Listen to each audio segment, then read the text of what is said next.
Spence versus Crawford, man. Just 100% honesty. Are we getting that fight this year? Look, I'm very optimistic that we are.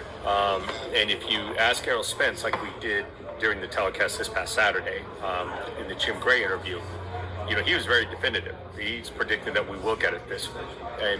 And I tend to agree with him. Look, we know there are no network obligations or conflicts. There are no promoter obligations or conflicts. Those are the things that usually mess it up. So now it's just a matter of sort of grinding through the deal, getting to a point where everyone feels like they're being treated fairly. All the details are taken care of. But knowing how bad Errol wants it, knowing how bad Terence wants it, I think it will happen this year.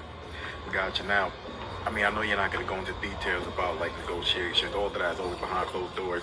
But just in terms of percentage, is Spence expected to get at least a slightly higher percentage than Crawford based on his pay-per-view sales? He has 3 belts, things of that nature. Look, there's some arguments. Look, you could certainly say that the belts, that Crawford's got, that Spence has 3, and that gives him a bigger split, or that Crawford's Crawford's pay-per-views haven't quite done the numbers that Spence's pay-per-views have done. There are arguments, but you could also look at it and say, Crawford's been number 1 pound for pound. He's been a champion longer than Errol. So there's arguments on both sides. I think where we end up is something that's, if it's not 50-50, it's pretty close. Now, those are the words of Stephen Espinosa as he gives us an update on what's going on between Errol the Truth Spence, Terence Bud Crawford. And as you heard him say, a lot of these things make a lot of sense. I heard him talk about what Errol wants. He mentioned Terence, but I think he's leaving out what Terence Crawford's demands are. But I think if you did that would be going too much into detail. But if the split's not 50-50, it'll be close, maybe 45-55. I think that would be fair, if anything. But then if you wanted to do it without argument, without belly aching, without pissing and moaning, it would just be right up the middle, because the arguments that he mentioned made all the sense in the world, and the arguments are on both sides.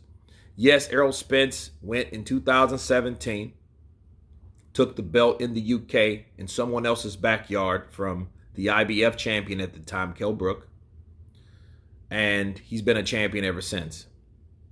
Meanwhile, when you have Terence Crawford, he was a champion at 135, and I think that was back in 2014. And then he went to 140 and took every single belt there. Then he went to 147 and then took the belt and beat the guy that beat Manny Pacquiao, which was the cash cow at the time. And he has been champion 4 years longer, or 3 years longer, than Errol Spence. And pound for pound, considered one of the best fighters in the world. So you can see how that goes. So I think just throw it all out of the window. For the sake of argument, why are we arguing over accolades when they could just do the right thing between both fighters that are undefeated for undisputed? The sales, they don't mean anything, because you know what means anything or something to a fighter that sells is who they're fighting.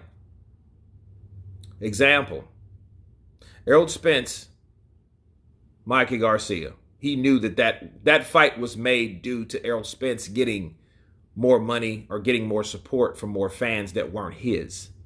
Okay, yes, he's from Texas or by way of New York or whatever, but at the end of the day, those guys that came to see that fight were coming to cheer on and support Mikey Garcia, not him. And he knew that. And Al Heyman knew that. And Floyd Mayweather, when he was blasting out Brian Kenny, in an interview, he did say, when you take black and brown, they always do better when you put them both together. Okay, so that's not coming from Floyd. That was coming from Al Heyman. So Al Heyman knew that.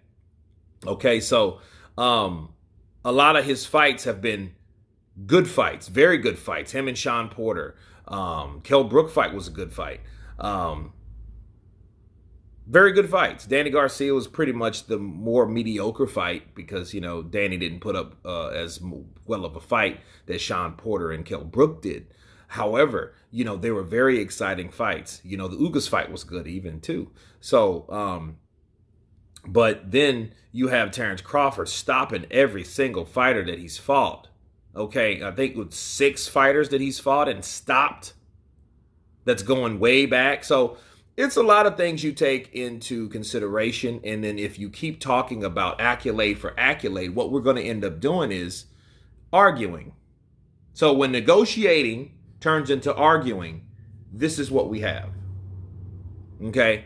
And we won't get anything done.